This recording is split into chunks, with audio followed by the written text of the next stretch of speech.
baba tayo guys at ito ay i-ano natin, i-replant natin to sa lupa.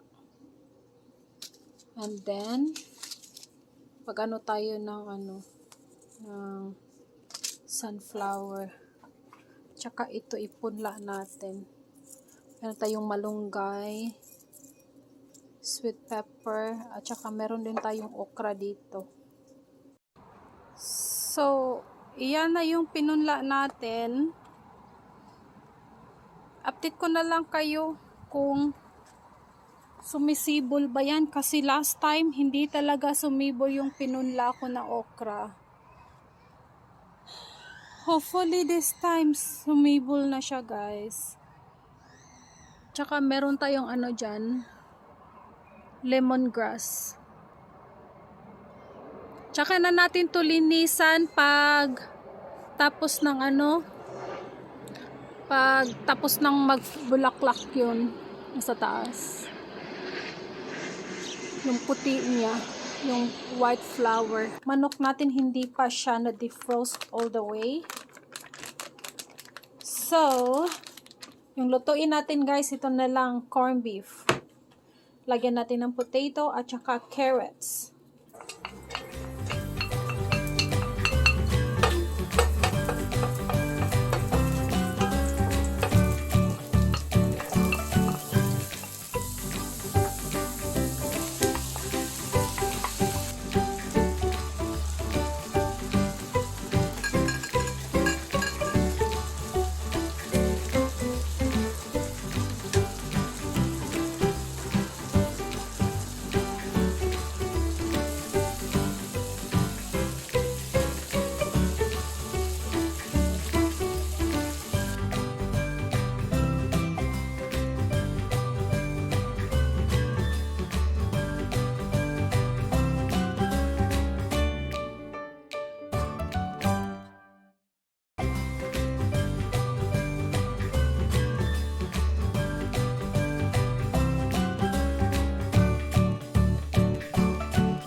A few moments later. Na yung marinated natin na chicken.